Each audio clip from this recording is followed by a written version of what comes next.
ભાવનગરની નંદકુંવરબા કોલેજના role of youth in India વિષય પર નેશનલ કોન્ફરન્સનું આયોજન કરવામાં આવ્યું છે, જેમાં 450 જેટલા રિસર્ચ પેપર્સ આવ્યા હતા.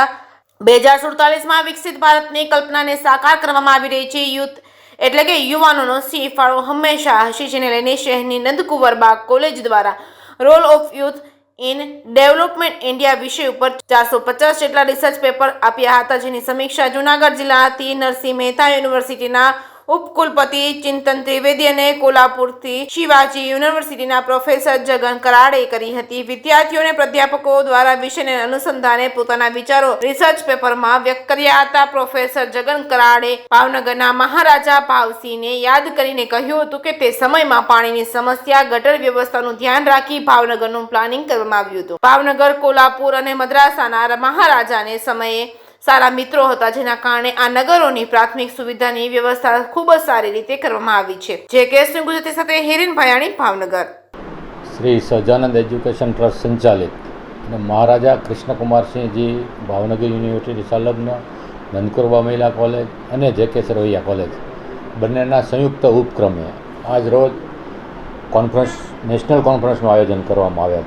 આ નેશનલ કોન્ફરન્સનું ટાઇટલ જે છે role of youth in developing India, એટલે કે જે 2047ની અંદર આપણે વિકસિત ભારત બનાવવાનું છે, એમાં આજના યુવાનોનો રોલ કેવો હોય છે આજથી લઈને ત્યાર સુધીની સફરનો, એ ટાઇટલ નીચે નેશનલ કોન્ફરન્સનું આયોજન કરવામાં આવ્યું. આ કોન્ફરન્સની અંદર ટોટલ 387 કરતાં વધારે વિદ્યાર્થીઓ, પ્રાધ્યાપકો, પ્રિન્સિપાલશ્રીઓ પાર્ટિસિપેટ થયા હતા અને અલગ અલગ સબ્જેક્ટ ઉપર એ લોકોએ પોતાના પેપર છે એ સબમિટ કરાવ્યા છે. 200 ઉપરના પેપર સબમિટ થયા છે. એ ઉપરાંત 187 કરતાં વધારે લોકો આજે એમનું પ્રેઝન્ટેશન પણ કરવાના છે. અને આ જે નેશનલ કોન્ફરન્સનું આયોજન કરવામાં આવ્યું છે, એમાં કી સ્પીકર તરીકે કોલ્હાપુરના જે યુનિવર્સિટી છે, શિવાજી યુનિવર્સિટી, એના સોશિયોલોજી ડિપાર્ટમેન્ટના ડીન છે જગન્નાથજી, એ આવ્યા હતા કી સ્પીકર તરીકે. એને ખૂબ સરસ મજાની રસપ્રદ ઇન્ફોર્મેશન તમામ પાર્ટિસિપેટને આપી. આ કોન્ફરન્સનું શુભારંભ એટલે કે ઉદ્ઘાટન છે એ આપણી જૂનાગઢની નરસિંહ મહેતા યુનિવર્સિટી છે, એમના vice chancellor Shri doctor Chetanbhai ત્રિવેદીના હસ્તે, અને સાથે સાથે આ ઉદ્ઘાટન સમારોહની અંદર તારક મહેતા કા ઉલ્ટા ચશ્મા જે આપણે સિરિયલ આવે છે, એમના એક કલાકાર જે સુંદર મામા, એ પણ ઉપસ્થિત રહેવાના છે. સાથે સાથે સમાપન સમારોહ છે આમનો. એ સમાપન સમારોહની અંદર આપણી જ યુનિવર્સિટીના સોશિયોલોજી વિભાગના ડૉક્ટર H.L. ચાવડા સાહેબ છે, એમના અધ્યક્ષસ્થાને સમાપન સમારોહનું આયોજન કરવામાં આવ્યું છે. સહજાનંદ એજ્યુકેશન ટ્રસ્ટ સંચાલિત નંદકુવરબા મહિલા કોલેજ દ્વારા આવા વિવિધ પ્રકારના કાર્યક્રમોનું આયોજન કરવાનું મુખ્ય કોઈ રીઝન અને વિઝન હોય તો એ છે કે આ સંસ્થામાં અભ્યાસ કરતી દીકરીઓનો માત્ર સર્વાંગી વિકાસ થાય એટલા પૂરતું નહીં. આજની નેશનલ કોન્ફરન્સની અંદર આ યુનિવર્સિટીમાં અભ્યાસ કરતી વિદ્યાર્થીની છે, આ યુનિવર્સિટીની અંદર જેટલી સંલગ્ન સંચાલિત કોલેજો છે એમના પ્રાધ્યાપક ગણ છે, ભાવનગરની બહારના, ગુજરાતની બહારના પણ વિદ્યાર્થીઓ અને પ્રાધ્યાપક ગણ છે, એ પણ આની અંદર પાર્ટિસિપેટ થાય અને આ એકેડેમિક ક્ષેત્રની અંદર કામ કરતા દરેક લોકોને કંઈક ને કંઈક અહીંથી ઇન્ફોર્મેશન મળે, ગાઈડન્સ મળે, એ પ્રકારના હેતુથી આજે આ નેશનલ કોન્ફરન્સનું આયોજન કરવામાં આવ્યું છે. અને આપ સૌ જાણો છો, સૌ વિદિત છે, ભાવનગર શહેર અને જિલ્લાનો વાલીગણ, અને એ પણ આપના માધ્યમથી વિદિત છે કે આ સંસ્થા છે એ પછી સ્પોર્ટ્સની વાત હોય, NCCની વાત હોય, નેવીની વાત હોય કે એકેડેમિકમાં ટોપ 10ની વાત હશે, ગોલ્ડ મેડાલિસ્ટની વાત હશે, તમામની અંદર હંમેશા આ સંસ્થા છે એ અગ્રેસર રહી છે.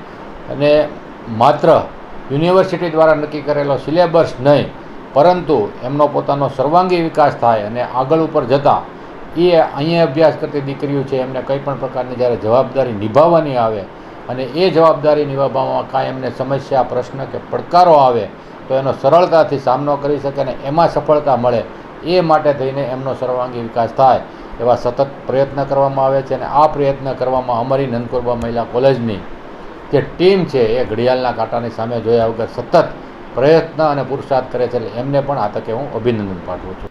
ये नंदकुमार सा महिला महाविद्यालय है, इसमें एक कॉन्फ्रेंस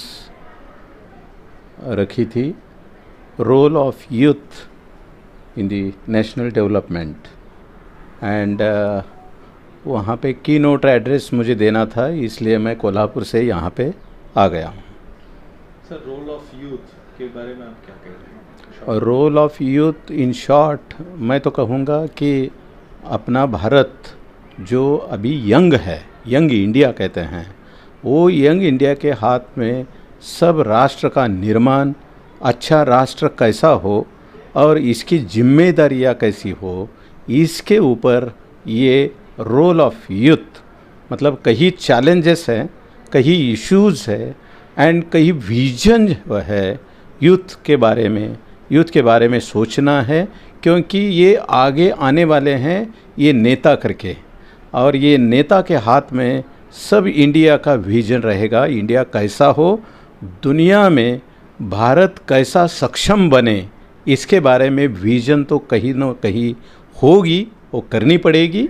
इसके लिए ये कॉन्फ्रेंस उस पर फोकस करती है। सर, भावनगर में आप आए पहली बार, भाव सिंह जी के बारे में आपको थोड़ा नॉलेज है, क्या बताएंगे इस बारे में? यस, भाव सिंह जी के बारे में मैं पहली बार इस दफ़ा नहीं आया हूँ, पहली बार 2 बार या 3 बार मैं आ चुका हूँ यूनिवर्सिटी में, लेकिन बड़ा ताल्लुक़ रहता है भावनगर और कोल्हापुर। मैं तो ये पढ़ चुका हूँ कि ये भाव सिंह जी है, भाव सिंह जी ये फ्रेंड थे शाहू महाराज के, कोल्हापुर के संस्थान के राजा थे, वो उनके फ्रेंड, और उड़ियार मद्रास के जो राजा थे, ये तीनों फ्रेंड थे। और ये तीनों फ्रेंड राजस्थान में प्रिंसेस कॉलेज करके था वो कोटा में ये तीनों लोग एक साथ पढ़ाई करते थे। और ये पढ़ाई उनकी करने के बाद आपको मैं ये कहता हूँ, जो राज्य में डेवलपमेंट हो चुका है भावनगर में, कोल्हापुर में और उड़ियार में, इसका क्रेडिट जाता है इनके टीचर, क्योंकि वो उस वक्त गवर्नर थे और गवर्नर ने इनको पढ़ाया कि कैसा डेवलपमेंट होना चाहिए।